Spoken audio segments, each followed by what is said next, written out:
2 நாட்களாக எனக்கு நான் சொல்லிக் கொடுத்த பாடத்தை மற்றவர்களுக்கு அறிவிக்க வேண்டும் என்று ஆசைப்பட்டேன்.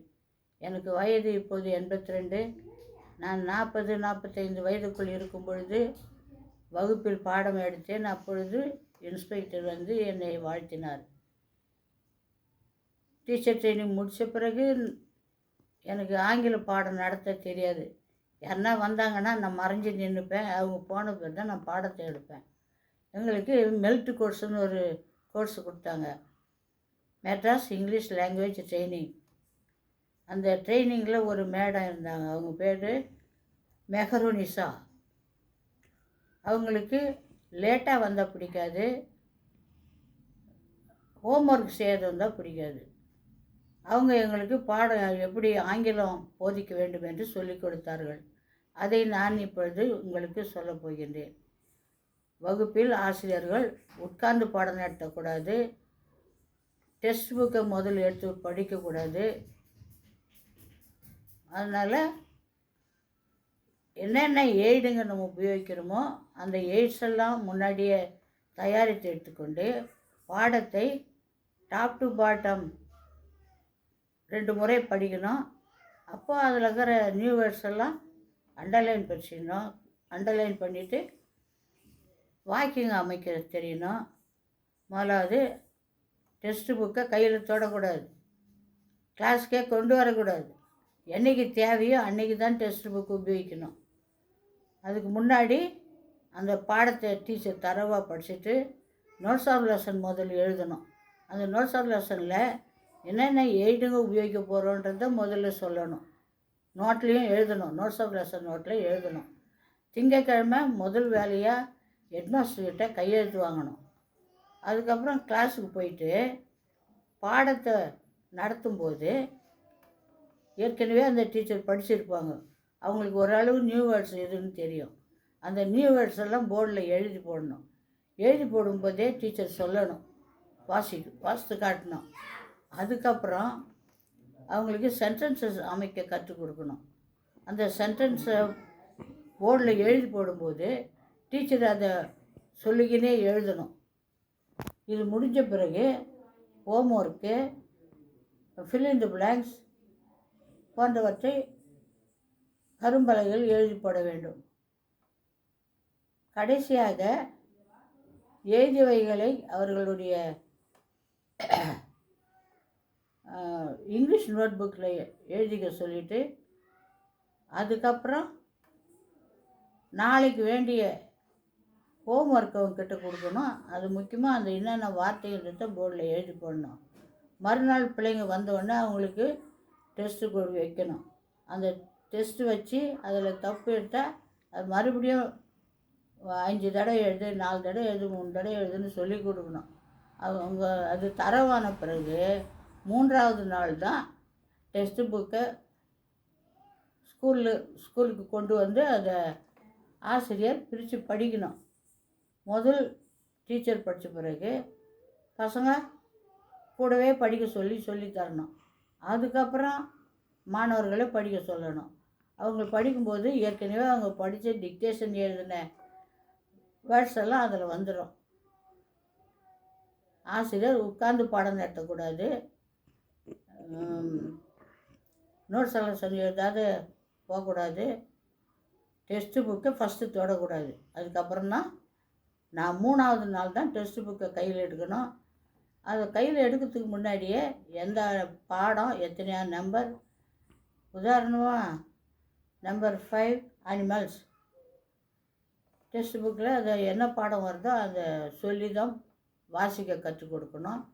இதெல்லாம் முடிஞ்ச பிறகு தான் சிலர் என்ன செய்வாங்க, டெக்ஸ்ட் புக்கை முதல்ல கையில் எடுத்துக்கின்னு அதை வாசிக்க ஆரம்பிச்சிட்டு அதை 1 பேஜோ 2 பேஜோ முடித்தோடனே தான் பாடம் நடத்திட்டு தான் நினைப்பாங்க. அப்படி செய்யக்கூடாது, இந்த மாதிரி தான் செய்யணும்னு அந்த மெல்ட் கோர்ஸில் அந்த மெஹருனிசா அந்த டீச்சர் சொல்லி கொடுத்தாங்க. அவங்க இப்படி தான், அவங்களுக்கு 2 பழக்கம் பிடிக்கவே பிடிக்காது. லேட்டாக வரக்கூடாது,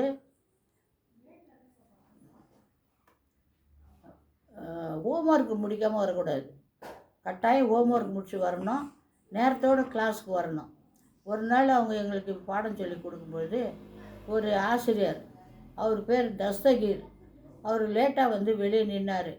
அப்போது நாங்கள் எல்லோரும் சிரிச்சிட்டோம். அப்போது அவங்க டக்குன்னு என்ன சொன்னாங்க, is there any lady standing without any dress? That lady standing without dress அப்படின்னு கேட்டாங்க. நாங்கள் எல்லோரும் சிரிப்பு அடைக்கிட்டு உட்காந்துட்டோம்.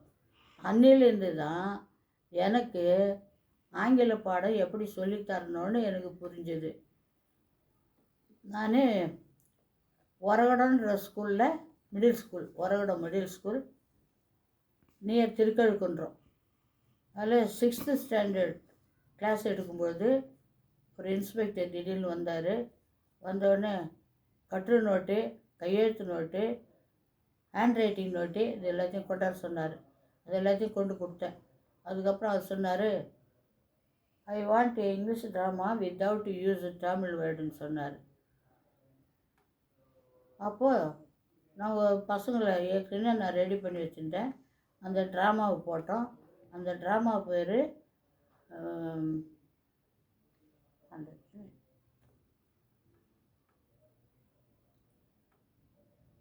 அந்த ட்ராமா பேர் அனுசுயா. அப்போ அந்த பாடத்தில் பசங்க எந்த தமிழ் வார்த்தையும் உபயோகிக்காமல் ஆங்கிலத்திலே போட்டாங்க. கூடிமான வரைக்கும் நம்ம பாடம் நடத்தும்போது முன்னாடியே சரி பண்ணிவிட்டு பயிற்சி பெற்றுட்டு அதுக்கப்புறம் போய் பாடத்தை தொடர்ந்து ஒழிய, அது ட்ராமாவாக இருந்தாலும் பாடம் நடத்துதலாக இருந்தாலும் நம்ம முதல் ப்ராக்டிஸ் பண்ணிவிட்டு அதுக்கப்புறம் பசங்கிட்ட போகணும். அப்போ தான் அந்த ட்ராமாவும் அதே மாதிரி பசங்க ஒரு தமிழ் வார்த்தை கூட உபயோகிக்காமல் அந்த ட்ராமாவை போட்டாங்க. ஆனால் சாயந்தரம் எங்கள் வீட்டுக்காரும் அந்த இன்ஸ்பெக்டரும் ஒரு இடத்துல சந்தித்தாங்க. அந்த இன்ஸ்பெக்டர் அவங்க வீட்டுக்கு போனார், எங்கள் ஹஸ்பண்டு எங்கள் வீட்டுக்கு வந்தார். நடுவில் அவங்க சந்திச்சிருக்கிறாங்க. அப்போது எங்கள் சாரை பார்த்து, குட் ஈவினிங் ராமலிங்கம், எப்படி இருக்கிறீங்க அப்படிலாம் விசாரிச்சுட்டு, உங்கள் மிஸ்ஸஸ் கிளாஸுக்கு இன்றைக்கி இன்ஸ்பெக்ஷன் போயிருந்தேன், ரொம்ப நல்லா இருந்தது, எனக்கு சாட்டிஸ்ஃபேக்ஷனாக இருந்ததுன்னு சொல்லியிருக்கிறாரு. எங்கள் வீட்டுக்கு வந்து இந்த மாதிரி இன்ஸ்பெக்டர் உன்னை புகழ்ந்தார் சொல்லிவிட்டு 15 ரூபா கொடுத்தாரு எனக்கு, போய் நீ எதுனா வாங்கிக்கன்னு சொல்லிட்டு. அதுக்கப்புறம் முனுசாமி சார்னு ஒரு ஆசிரியர், செங்கல்பட்டு மாவட்ட டீச்சர்ஸ் அசோசியேஷன் லீடர், அவர் ஒரு நாள் என்ன ட்ரெஷரிக்கு வர சொன்னார். நானும் போனேன். Already he and 3 teachers already went to the office. அப்போ அந்த முனுசாமி சார் சொன்னார், சார் இவங்க எங்களுக்கு மாடலிங் டீச்சர், மாடல் லெசன் நடத்தும் டீச்சர், இவங்கள பார்த்து தான் நாங்கள் எல்லோரும் கற்றுக்கொண்டோம், இப்பவும் கற்றுக்கொண்டு தான் இருக்கிறோன்னு சொன்னார். சொல்லிவிட்டு இவங்களுக்கு எந்தவித ரெக்கார்டு ஒர்க்கும் தெரியாது, அதனால் அவங்க வந்தாங்கன்னா கொஞ்சம் ஹெல்ப் பண்ணுங்க அப்படின்னு சொல்லிட்டு சொன்னார் அவர். அந்த சாரும் சரி சார்னு சொல்லிட்டு அதுலேருந்து என்னை ஆஃபீஸுக்கு போனேன்னா எல்லா வேலையும் ஆஃபீஸில் இருக்கிறவங்க செய்து கொடுத்துட்டு கையெழுத்து வண்டி வாங்கிக்குவாங்க. என்னை பத்திரமா கொண்டு போய் ஆட்டோவில் ஏற்றுங்கன்னு சொல்லுவாங்க. ஆட்டோவில் ஏற்றி விடுவாங்க அங்கே இருக்கிற அசிஸ்டண்ட்டுங்களே. அடுத்தது நான் 4th ஸ்டாண்டர்ட் சிறுதாவூர்ன்ற ஸ்கூல் நியர் திருப்போரூர் ஒரு நாள் பாடம் நடத்தினிருந்தேன். அது என்ன பாடம்னா இங்கிலீஷ் கிராமர், ஆர்டிகல்ஸ், அது ஒரு வகையான ஆங்கில இலக்கணம். அதை நடத்திக்கின்னு இருக்கும்போது நான் இன்டர்வலுக்கு போயிட்டேன். பிள்ளைங்க மட்டும் கிளாஸில் இருந்தாங்க. அவங்க என்ன செய்தாங்க, ஹோம்ஒர்க்கு என்னென்ன நான் சொல்லி தந்தனோ அது எல்லாத்தையும் எழுதின்னு இருந்தாங்க. அந்த சமயம் பார்த்து இன்ஸ்பெக்டர் உள்ளே நுழைஞ்சிட்டார். அவர் வந்து உட்காந்துட்டு கேள்வி கேட்க ஆரம்பிச்சிட்டாரு. நானும் கொஞ்ச நேரம் பொறுத்து வந்தேன், ஒரு சுவர் ஓரமாக நின்றுன்னு இருந்தேன். அப்புறம் அவர் கேள்வி கேட்டு முடிச்சுட்டு ஹூ இஸ் யுவர் இங்கிலீஷ் டீச்சர்னு கேட்டார். அதுக்குள்ளே நான் உள்ளே வந்துட்டேன். மேடம், உங்களால் எனக்கு ஒரு காரியம் ஆகணும், உதவி செய்வீங்களான்னு கேட்டார். சொல்லுங்கள் சார்னு சொன்னேன்.